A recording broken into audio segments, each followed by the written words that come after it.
আপনি কি ডাক্তার? কি পলিপাস অপারেশন করেন? আমার যে নাকে মাংস বলা আছে আমার, তারপর ওই এক ভাইয়ের। আপনি কি ডাক্তার? এবং পাইলসের অপারেশন করেন।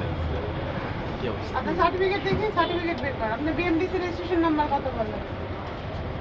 এটা হয়তো আনিনি। বিএমডিসি রেজিস্ট্রেশন নাম্বার বলেন, এটা সবার মুখস্থ থাকে। অলরেডি আমার ওই যে ইয়ে দিয়েছে। আপনারা জানেন ওনার সম্পর্কে? না। আন্দাজে ওনার কাছে আসছেন? ওই দোকানদার উনি আপনি বলল যে বিএমডিসি এরকম। রেজিস্ট্রেশন নাম্বার বলেন। হয়তো আনিনি এখানে। এটা তো আনি না, এটা তো সবার মুখস্থ থাকে। এটা সবার মুখস্থ থাকে। আমি নিজে একজন ডাক্তার, আমার আমি প্র্যাকটিস করি না, কিন্তু আমার এখন আমার মুখস্থ আছে। এই যে doctor, sir doctor, sir doctor. এই নাম্বার তো কোনো মানে ই না। বিএমডিসি বলার কোনো জিনিস না। বলেন আপনার বিএমডিসি রেজিস্ট্রেশন নাম্বার। 1361 কোনো নাম্বার নেই। বিএমডিসি রেজিস্ট্রেশন নাম্বার শুরু ABCD এরকম দিয়ে শুরু হয়। আন্দাজে একটা নাম্বার হলো, ওয়েবসাইটে চেক করেন, এই অনেক ওয়েবসাইটে চেক করেন। 1361 নাকি কোনো নাম্বার আছে। বুয়ারটা জিনিস বলবেন না, সাথে সাথে এটা আমরা মাইনে নেব। আপনারা এর আগে জরিমানা করা হয়েছে, আপনি কোন হিসাবে যে অপারেশন করতে বসেছেন এইখানে সেটা বলেন। না ছাড়া আমাকে কোনো আগে আপনার কোনো সার্টিফিকেট আছে? সত্যি কথা বলেন। জি আমার এই কি সার্টিফিকেট আছে? জারেন্টে ELMA, LMA, FPA, এটা লেখা আগে ডাক্তার লেখা যায়? আপনি আগে নামের আগে ডাক্তার? না কারণ আমার কাছে এই যে আছে, আপনি যে নামের আগে ডাক্তার লিখছেন, এই যে আমার কাছে আছে, আমার কাছে ছবি আছে, এই যে ডাক্তার MD কুতুবুদ্দিন। আপনি নিজে এই লিফলেট ছড়াই বিক্রি করতেছেন? অনেক আগে ম্যাডাম, অনেক বহুত আগে। এটা বহুত আগে, যে যখনই হোক এই অনেক আগে ডাক্তার ছিলেন, এখন ডাক্তার নাই। জি না, অনেক আগে, এখন চিকিৎসা করতে হয়।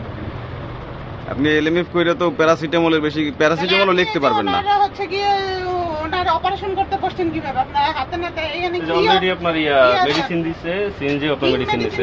আপনি বের করেন। এইটা নিছে সিএনজি।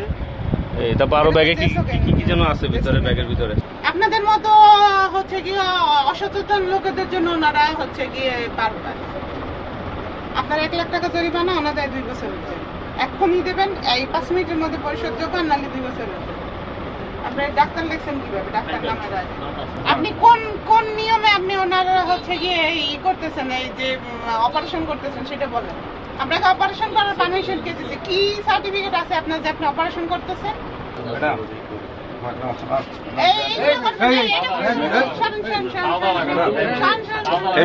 আপনি মহিলা মানুষের পাও ধরেন কিছু। ম্যাডাম আমাকে দেন ম্যাডাম, প্লিজ। আমার তো ক্ষমার যোগ্য না ভাই, এটা আমি সাংবাদিক। প্রথমেই মিথ্যা কথা বলছেন। আমি ক্ষমা চাচ্ছি। প্রথমেই মিথ্যা কথা বলছেন ম্যাডাম। না ম্যাডাম, আমি একটু আপনি প্রথমে বলছেন যে আপনার রেজিস্ট্রেশন নাম্বার 1361, আন্দাজে বুঝছেন যে আমরা ম্যাডাম এই যে আমি এটা দেখে এইটা দিয়ে বলেছি ম্যাডাম। ম্যাডাম এটা কি বিএমডিসি রেজিস্ট্রেশন নাম্বার? আমি তো প্রথমেই জিজ্ঞেস করছি আপনার বিএমডিসি রেজিস্ট্রেশন নাম্বার বলেন। আপনি আন্দাজে কথা বলতেছেন, এখন আবার বুয়াই আমাদের কাছে ভিডিও আছে না? আপনি প্রথমেই মিথ্যা কথা বলছেন। আপনি দোষ স্বীকার করেন। আপনি কোন আইনে এই যে হচ্ছে ওনাকে অপারেশন করতেছেন সেটা বলেন। না নাকি বাংলা কথা দোষ স্বীকার করতে বলছে, দোষ স্বীকার করে প্রথমত দোষ স্বীকার করে, তারপর আমার ক্ষমা করেন, দোষ স্বীকার। ম্যাডাম আমি ডাক্তার, ওটা অনেক আগের লেখা ম্যাডাম, বুঝছেন? ক্ষমা হয়েছে পরে, আগে দোষ স্বীকার করতে বলছে। ম্যাডাম ভুল হয়েছে ম্যাডাম। আপনি কি আছে মালিকের ডাকবেন? এইটা কি অপারেশন থিয়েটার? কোন এখানে বসে যে অপারেশন করাইতেছেন? এখানে লেখা তো ডাক্তার বসে। আপনার ফার্মেসি আজীবনের জন্য কিন্তু সিলগালা করে দেবো, এই যদি এইখানে যদি আরো কোনোদিন বসতে দেখবেন। আপনি কিভাবে এইখানে বসে অপারেশন করানোর সুযোগ দেন মানুষকে, তাই বলেন? আপনি আপনারও জরিমানা হবে, আপনারও জরিমানা হবে, আপনারও জরিমানা হবে। আপনি মানুষের জীবনের হানিকর কাজ করেন, আপনারও জরিমানা হবে। এই বিষয়ে আপনার কোনো এটা তো বললে হবে না। উনি ডাক্তারই না, উনি কিভাবে এখানে বসে অপারেশন করেন? আপনি সেইটা পারমিশন দিচ্ছেন, এইখানে দিচ্ছেন, আপনারও জরিমানা হবে। ম্যাডাম আমাকে জীবনের মধ্যে একবার না, আপনাকে তো বলছি 1 লাখ টাকা জরিমানা দিবেন, অনাদায় 2 বছর হচ্ছে।